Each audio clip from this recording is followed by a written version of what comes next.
بالعكس. ممكن قبل ما اقول لك رايحين فين اسالك سؤالين؟ ايه اكتر مكان بتحب تاكل منه؟ بيتزا. مكانه فين؟ فين السيدة؟ سيب العداد شغال ويلا بينا على هناك عشان انت معزوم على الاكل معانا. عين يا حبيبي. قلت لي بقى اسمك ايه؟ محمد عبد الرحمن. معاك شوري، وانت النهارده في برنامج انت البلوجر، عشان انت اللي هتودينا هناكل فين وهناكل ايه. اديني قلبك خد قلبي، اديني قلبك خد قلبي. قول لي بقى انت بتحب تطلب ايه من هنا؟ مشكل.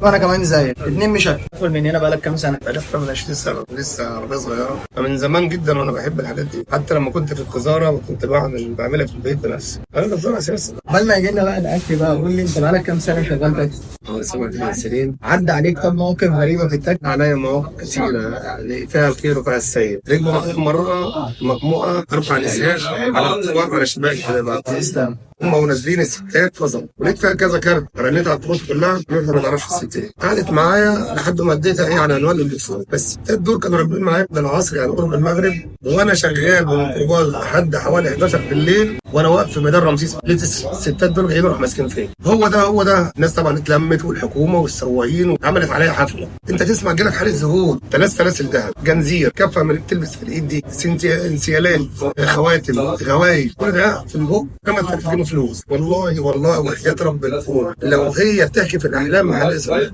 له دوروا بايديهم، العربيه مليون، كله عامل بيحافظ المحاجه بايديه بحضرتك. ببص لكم بصه عل وعسى ربنا يجعلني سبب ان انا الحاجه. والله 20 جيركن كده لقيت بوك كده محطوط تحت الجيركن، طلع في الدهب والحاجه؟ طلع في كل حاجه يعني ما بيكذبوش. استنى البلوت تويست. قلت له انت لو زوجتي طلاقك يكون على المشوار ده. مشكل عندي بيج الصراحه موضوع خطير. انك انت بقى البلوجر النهارده، عاوزينك تشرح لنا ايه اللي في الطبق وايه اكتر حاجات بتحبها فيه. انت ملون الممبار والكفته البلدي واللحمه والفشه والطحال المحمر ورد اللحوم دي حلويات. عارف محدش هياكل دي.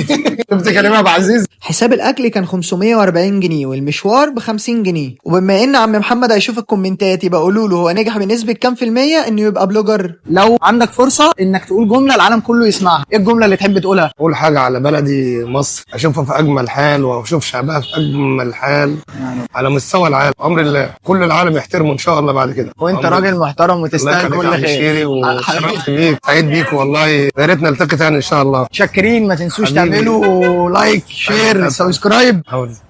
سلام.